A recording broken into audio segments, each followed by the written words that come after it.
Okay. Siyempre, tatanungin natin ang ating Clash panel. Ano pong masasabi nyo kay Bien? Yo, yo, yo! Bien. Hello po, Pa Christian. Alright, Bien. So, thanks to keep ang ganda ng mga connection mo, ha? Talagang tinitigan mo yung mga audience natin. Yung falsetto mo pala, parang wow, meron ka rin palang ganun na mga style. So, keep that as well. And things to improve naman. Parang meron kang ginawang style na parang nung sinabi mo yung knocks me off of my feet, parang iniba mo yung style mo. Why? Actually, dun po sa style na yun, it is my own rendition po. Para hindi naman po siya nakakaumay, puro ako ng rips and runs.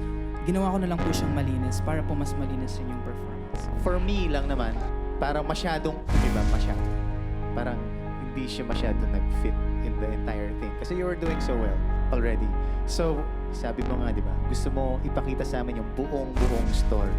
Na sometimes, since maganda na, buo na, sometimes, hindi mo na kailangan dagdagan pa.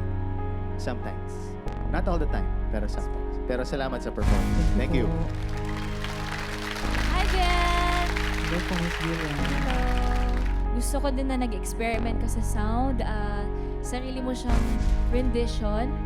I'm interested na ano kaya yung magiging sound niya if ever if medyo naging mas consistent ka throughout the song. Or kung masusustain mo ba yung pagiging storyteller mo without having to add different styles pa kasi ang ganda na ng boses mo, ang ganda na ng mga runs, ng mga riffs. I just felt like a little bit, word ni JL kanina, a little bit overstimulated. Pero still, yung silver lining doon sa ginawa mo is nakita namin na marami ka pang kayang gawin. Bien, sobrang ganda na pinakita mo sa amin yung skills mo when it comes to singing.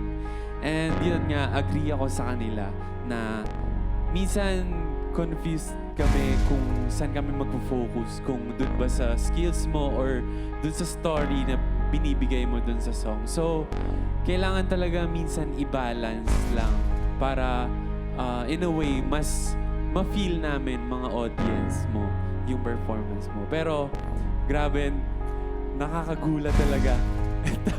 Nakaka-overstimulate sa dami mong pinakita pero sobrang galing, nakaka-amaze. Congratulations. Thank you, Clash panel, Clash Nation, at mga kapuso. Sali na sa Kapuso Big Time Panalo Season 5. Mamibigay ng over 6 million peso worth of prizes.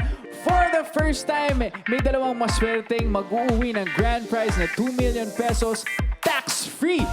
May 10 winners din ng 50,000, 100 winners ng 5,000, at 280 winners ng 1,000 hanggang August 7, 2026 yan, pwedeng mag-send ng entries.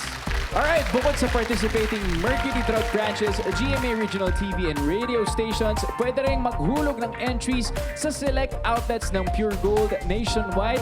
Mag-ingat sa fake news, fake Facebook accounts, or scam texts. Tutok lang sa GMA o bumisita sa official Facebook page at microsite ng GMA promos para sa complete mechanics at announcements. Ito ang hindi fake news. Ang palabang performance ni Lois plus ang desisyon ng Clash Panel. Abangan niya sa pagbabalik ng The Clash Teens Isa Laban sa Lahat!